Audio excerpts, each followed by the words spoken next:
Hai teman-teman di seluruh Nusantara, pada kesempatan kali ini saya akan melakukan perbaikan lemari pendingin freezer box, yang mana untuk mesin kompresornya ini saya nyatakan rusak. Lalu ada kebocoran di bagian pipa evaporator. Untuk modelnya yaitu SD360BY, dayanya 292 watt menggunakan Freon R134A. Oke, ini adalah freezer box dengan kapasitas 360 liter. Dengan kerusakan mesin kompresor rusak. Untuk pipa kondensor mantap, tidak ada masalah.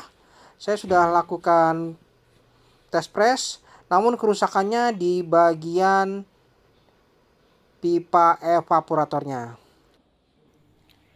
Dan untuk pelindung pipa evaporatornya ini berbahan fiber.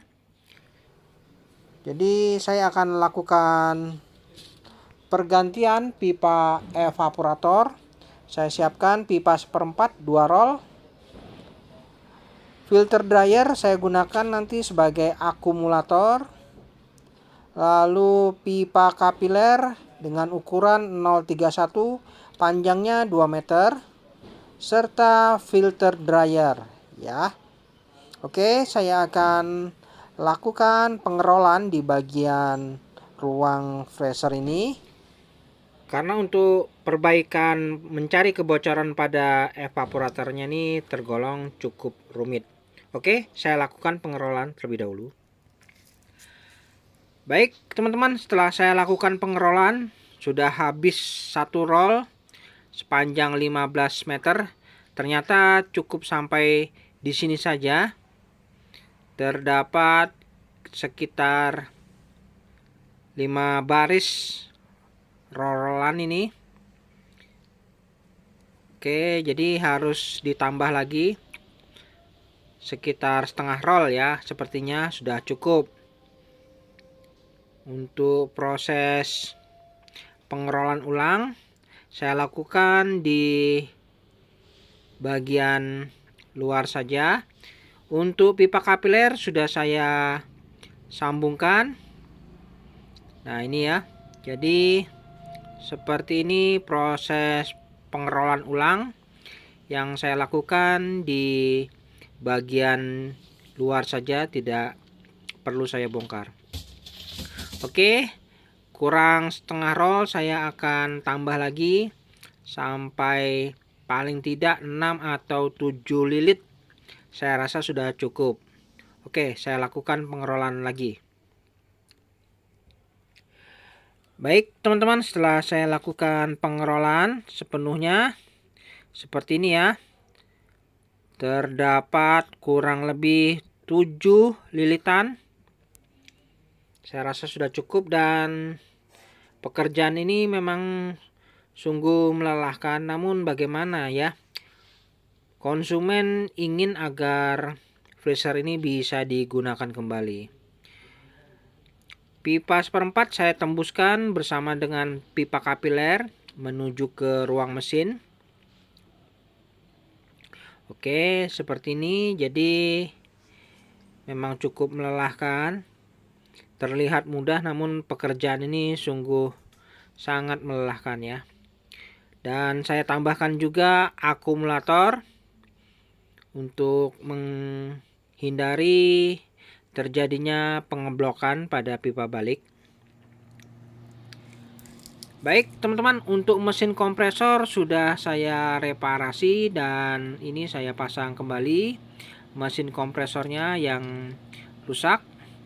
Tinggal saya sambungkan untuk jalur pipa kondensor, lalu pipa kapiler akan saya tambahkan juga filter dryer. Untuk filter yang lama tidak saya gunakan saja, pipa kapiler yang lama juga tidak saya gunakan, saya ganti dengan yang baru saja. Oke, ini untuk penyambungan pipa kondensor press sudah saya lakukan. Pipa balik juga sudah saya sambungkan. Untuk pentil pengisian sudah saya berikan. Filter dryer dan pipa kapiler sudah saya sambungkan. Oke, begini ya. Selanjutnya saya akan lakukan proses pemvakuman. Oke, saya berikan sumber terlebih dahulu. Ya, fan kondensor sudah aktif. Mesin kompresor bekerja arusnya di 2,58 ampere. Oke, selanjutnya saya buka keran manifold. Ada udara yang keluar pada jalur pembuangan pada pipa kapiler. Lalu saya tutup kembali keran manifold. Jarum akan turun, dan ini untuk proses pemvakuman. Udara yang keluar pada jalur pembuangan ini akan habis dalam kurun waktu kurang lebih 30 menit. Baik teman-teman, setelah proses pemvakuman kurang lebih 30 menit, jarum manifold sudah menunjukkan di skala minus 30 PSI. Arusnya di 2,64 ampere. Oke, sudah tidak ada lagi udara yang keluar. Selanjutnya saya akan lakukan penyegelan. Oke, saya tutup. Kemudian ada baiknya ditutup permanen dengan cara dilakukan pengelasan saja.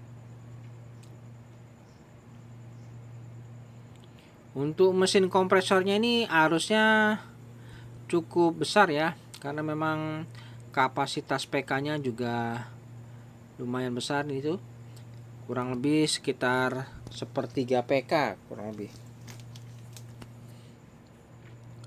Oke, setelah saya tutup untuk jalur pembuangan, kemudian saya siapkan refrigerant R134A. Saya pasang selang manifold pada keran freon. Jangan lupa dikencangkan. Lalu saya buka keran freon.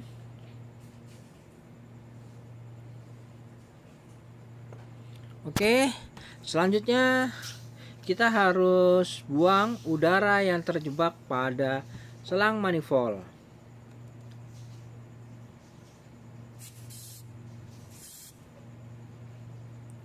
Dan selanjutnya kita bisa lakukan proses pengisian freon.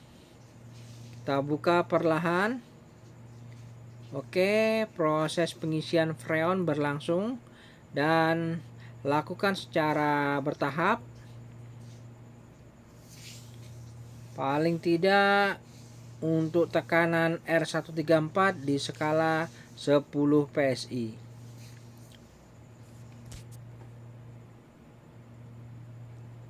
Oke, kita biarkan running terlebih dahulu sambil kita isi nanti pelan-pelan. Arusnya saat ini di 2,58 ampere. Baik teman-teman, setelah saya lakukan pengisian refrigerant, saat ini tekanan kurang lebih di 5 PSI. Arusnya di 2,64 ampere. Saya rasakan filter dryer sudah terasa hangat. Artinya ini sudah baik ya. Pipa baliknya juga sudah ada bunga es. Oke, saya intip bagaimana proses pembekuannya. Di bagian pipa atasnya sudah membeku. Akumulator juga sudah mulai terbentuk saljunya hingga tembus ke bagian pipa balik menuju kompresor. Saya rasa untuk proses pengisian freon sudah cukup, jangan ditambah lagi. karena nanti akan terjadi ngeblok. Oke teman-teman, saatnya saya lepas saja selang manifold yang menuju ke ventil pengisian. Selanjutnya saya tutup saja ventil pengisiannya ini.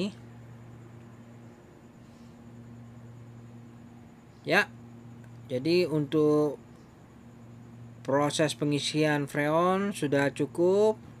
Untuk pipa baliknya sudah terasa dingin, arusnya di 2,6 ampere. Kemudian kita lihat bagaimana hasilnya.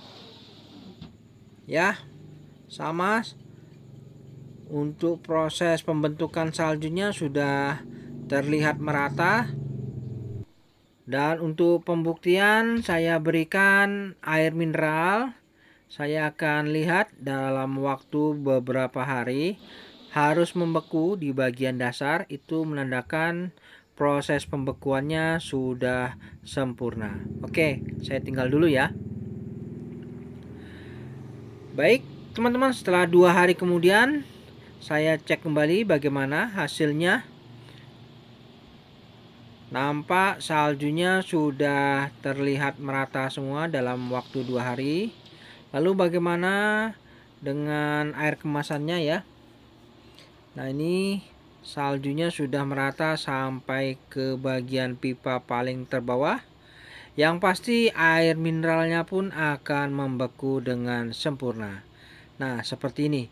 Jadi yang penting mantap ya, untuk dasar pada bagian bawahnya ini sudah kering. Akumulator juga sudah membeku. Nah, seperti ini hasilnya. Jadi cukup diperlukan 1 roll setengah untuk melakukan pengerolan ulang. Filter dryer saya raba terasa hangat.